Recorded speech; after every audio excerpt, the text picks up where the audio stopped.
Well, well, well. Guess what we have now? Now, I haven't talked directly about this in any videos or anything in the past, but it really, I've been talking about it to different people in comment section and whatnot.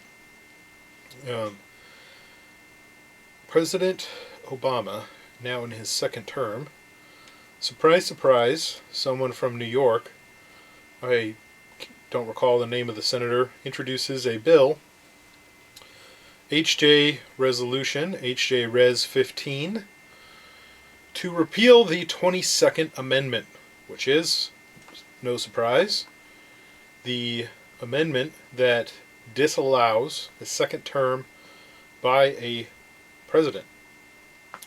Currently, presidents are limited to 2 terms for life, meaning you can go and have 1 term and then you can have another term later or consecutively, and that's it.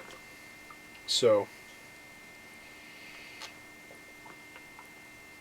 not surprisingly, Obama is now in his second term, and this was introduced. I could have told you this was coming,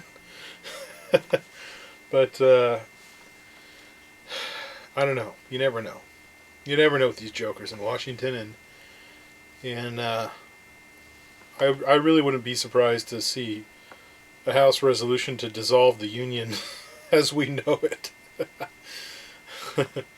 But I mean, they don't need to do that. They've been using the Constitution and their powers underneath it to, they've continually consolidated power within the presidency and within the federal realm for ever since the beginning of our nation, and it's not really a big surprise.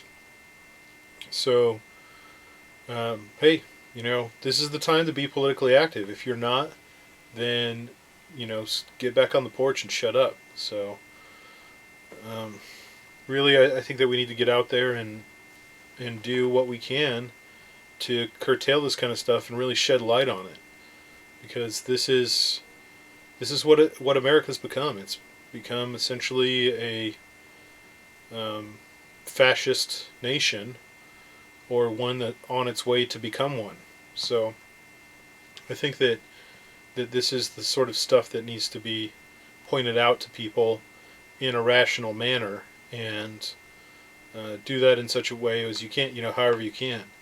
I mean, I was having a discussion. I was at a pub, and there was these 2 girls there, and they were I was listening in just kind of from the side, and it was actually them 2 and me were the only ones in there, and they were talking about the Occupy movement and how much they hated cops and blah blah blah and this and that, and then they started talking about the Sandy Hook shooting and guns, and they were talking about stuff. So I found a way to interject myself into the conversation. I ended up talking to both of them for, I think, about 2 hours, and I was really pleased to talk to them, because I was able to say, just take what they had said and say, look, you don't like the police, and you think that they've, overstepping their bounds, and you want to take away guns from citizens, so the police are going to be the only one who have the guns. How does that make sense? And then talked about the assault weapons ban and how ridiculous it is, just like we know that it is. They can ban an assault weapon, but big deal. People are just going to get their guns from Russia or China the same way the cartel does. So anyway, talk about these things in a logical manner with people that you can, and point it out to them, because yelling and screaming at them and calling them idiots isn't going to help you all that much. I know, because I've done that too. And it just doesn't work, obviously. Nobody likes to be called an idiot. Anyways, thanks for watching, guys, and check out this bill. I'll put a link to it below. Thanks for watching.